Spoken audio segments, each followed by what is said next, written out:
Senhoras e senhores, hoje no nosso SPDG número 4, iremos falar de um assunto que é meio delicado e deveras complicado. Iremos falar de morte, ou melhor, as mortes em JoJo. As mortes mais bem feitas, mais lindas, mais psicodélicas e bizarras de JoJo. E saiba que não será por ordem de partes, mas sim por melhor ao pior. Na minha opinião, e só serão uma de cada parte. Tendo pra mim o intuito que eu só vou botar as melhores que eu só considero. E também só falaremos das mortes que foram apresentadas no anime. Então, não vai ter parte 7 e nem parte 8 nesse vídeo, tá? Com isso, vamos começar.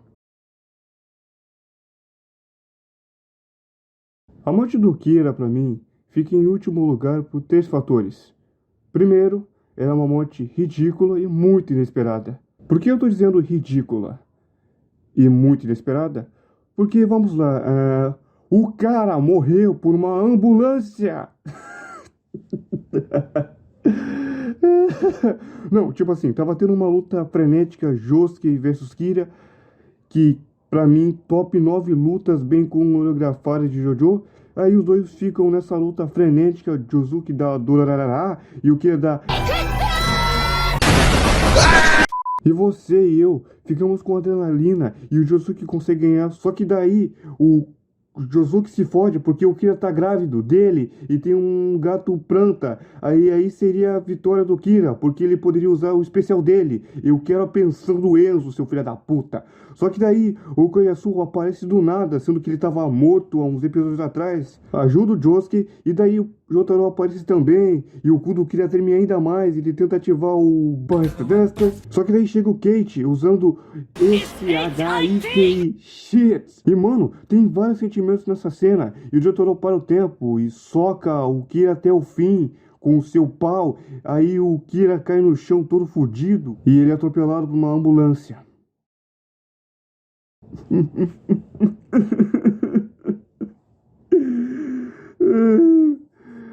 E para piorar ainda mais, eles fazem uma cena final para mostrar e confirmar que ele morreu mesmo, sendo que ele foi morto, sendo morto por uma garota e um cachorro esgualipado. E falando em cena final, que confirma que ele morreu mesmo, chegamos no segundo ponto, que é, segundo, ela ainda assim é a melhor morte da parte 4. Sabe, a cena final, onde tá todo mundo em pânico e ninguém mais sabe o que fazer contra o Kira, e daí o Kuti para o Kira e o Jotaro faz ora, até amassar a cara dele, é muito foda. E os momentos finais dele é muito filosófico e karmático, eu tô falando de karma, com o Kira sendo morto pela pessoa que ele matou, e no final, perdendo e morrendo pela coisa que ele mais amava de coração e alma. Os humanos? E que pra mim é uma das melhores mortes da parte 4. E terceiro e último, eu quis ser diferentão. Que é todo mundo que fala sobre as melhores mortes da parte 4 só sabe falar daquela merda da morte do Shigeki. Do Shigeki. Porra! Ai, mas ele é só uma criança. Foda-se, eu odeio ele. Que puta personagem sem carisma. Chato pra caralho.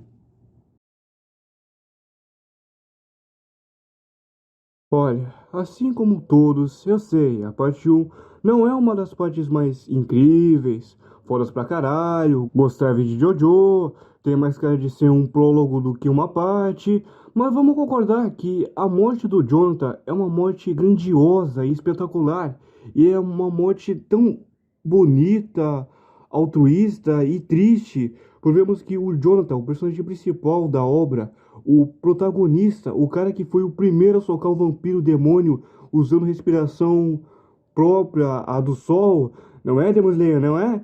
Não é, Demon Slayer? Você não copiou JoJo, né? Você com certeza não copiou JoJo.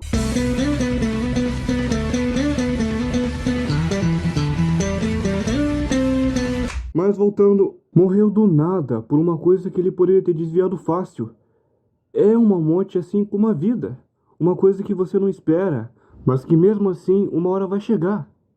E o Jonathan todo furado na garganta, falando pra Helena vazar, e no final ele abraçando o Dio e fazendo a primeira broderagem da história.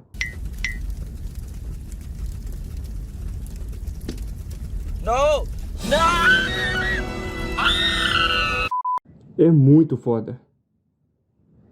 E vale uma curiosidade aleatória sobre mim, eu pensava que o Joseph velho era o Jonathan mais velho. É sério, eu pensava mesmo isso.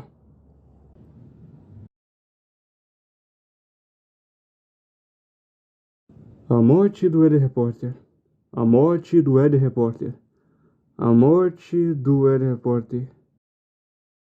Eu eu tinha minhas dúvidas de qual morte eu botaria aqui, porque entre escolher, porque entre as escolhas que eu tinha, o Putin morrendo pelo ar ou a Ceci morrendo pela água. E eu escolhi a do Ed Report, pelo simples fato que essa morte é amarga e ter uma luta deveras bizarra. Eu entendi a referência. Olha, a morte do Ed Report fica em quarto lugar porque ela, pra mim, é uma das mortes que dá um gosto muito amargo. De que mesmo o Eder, que tinha vantagem e que poderia ter ganhado essa luta, não ganhou, porque o roteiro não deixou. E quando o Eder lutou contra o Putin, que é o seu irmão, eu sei, é estranho, mas faz muito sentido. E eu não tô afim de falar do passado desses dois. Mas quando ele luta contra ele, é uma luta que eu e você torcemos para que ele ganhe do Putin e vingue sua amada morta. Mas no final, ele perde e morre não tendo conseguido sua vingança.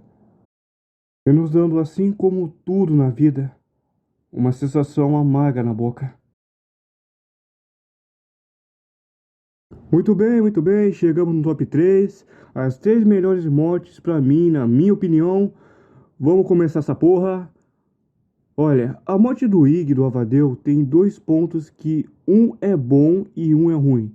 O bom é por ser uma morte inesperada e por ter uma morte de animal muito brutal. E o ruim por ser uma morte inesperada e por ter uma morte de animal muito brutal.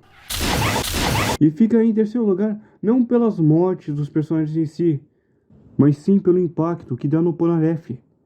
Que do nada, o cara que era um cara todo engraçado, super gentil, gente fina, francês, namorador, gado pra caralho, corte de cabelo irado e que gosta de levar peido na cara do Ig, muda de personalidade na batalha. O cara fica berés, mete uma surra linda no Vanilla Ice e o final, aquela cena final onde o stand dele vira as costas no Vanilla e empurra ele jogando no sol, é muito foda e berés pra caralho, porra. Não, aquilo é incrível. E daí termina com ele se despedindo dos espíritos dos seus amigos. E é bonito e tão triste e muito bem feito. E é uma coisa muito bem feita mesmo. Muito bem feita de verdade. Eu sei, eu falei antes que a morte de Jonathan é grandiosa, mas não, essa aqui sim é uma morte verdadeiramente grandiosa. A morte do Xisa, ou César, ou Caesar, se você ler as legendas em português, é uma das mortes mais icônicas de Jojo e grandiosa. E que mesmo com o passar das partes, ainda assim é uma morte que continua sendo muito grandiosa e muito triste, e que pra mim dá um gosto muito mais amargo do que a morte do Eren Forget. E que, como eu falei, ele tinha chance de vencer, mas o roteiro não deixou. E ver essa cena de morte com o Caesar todo quebrado, sangrando sem parar, gritando seu último clamor e no final não sendo escutado direito pelo Joseph e a Lisa Sensei.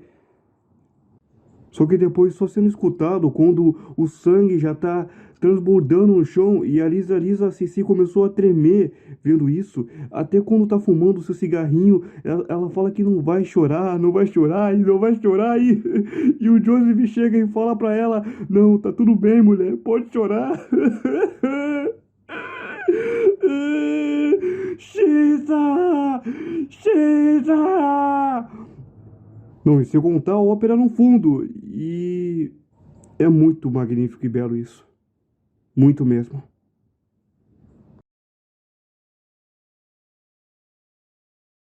A morte do Abaquil. A morte do Abaquil. A morte do Abaquil. Só tá aqui em primeiro lugar por um motivo. é uma morte que só consigo ganhar por ter uma trilha sonora boa e uma reação boa. Não, o jeito que ela é desenvolvida é muito bem feita. Porque do nada o Abakill tá lá de boa, ajudando umas crianças a pegar a bola e pá! Ele vira uma rosquinha. E não, eu vou te falar um momento em que chega a gangue do Giorno, o nosso bebedor de mijo favorito, é muito boa. Porque cada um tem uma reação diferente. O Giorno fica triste por não conseguir curar o Abakill, né? Não conseguiu curar, né? Né? Que suspeito, não é? Por que será que não conseguiu curar, né? Por que será, né? Porra, cara, tu não me faz eu me estressar contigo não, hein, cara? Tu não... O que foi, Jonah? Tu não tem o stage mais apelão de todos? Por quê? Por que não curou ele, hã? Por quê, hã? Tu não era o fodão? Mas voltando, o John não fica triste por não conseguir curar o Abakill. O Mista fica na dele, calado. O Bruno Bucetão fica na dele, mas puto modo sério. E o melhor de todos, e que eu deixei no final, o Narantia. O Narantia, que dá uma puta aula de drama. A reação do Narantia é a mais humana possível. O cara chora, o cara fica em negação, o cara grita, o cara se esperneia e no final cai no chão de tanta frustração. Não, e o dublador japonês que foi escolhido foi a melhor escolha possível. E que, para quem não sabe, é o dublador do Deku. E porra, o dublador dá um show, dá um trabalho nota 10. Não, e o final com ele falando: pô, Bruno Buceta, vamos dar um enterro digno pra ele.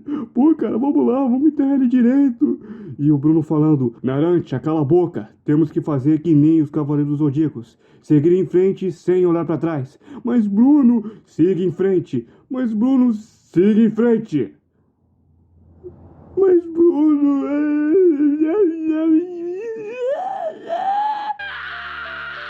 Não, e a trilha sonora tocando no fundo. Ai, meu Deus, eu já tô até chorando aqui, meu Deus. Ai, é tão... Ah, meu santo Deus, ai, é bonito, cara. É bonito. E daí a gente vê que no final o Jonah consegue achar uma pista e eles vão resolver... Vão pro Coliseu resolver a puta da parada. E olha, eu vou te falar, eu não gostava do Abakill. Eu achava ele um filho da puta, arrombado do caralho, só por ter gritado com o Jonah. Mas o jeito que é feita essa morte, cara, é muito, muito bem feita. E me faz chorar pra cacete toda vez que eu lembro, tá? Então, é isso. Escrevam nos comentários qual é a morte de Jojo que foi a mais impactante pra você, triste, que fez você chorar, ou foi grandiosa, ou melhor de todas. Eu não sei, mas escreva nos comentários qual foi a melhor morte pra você de Jojo.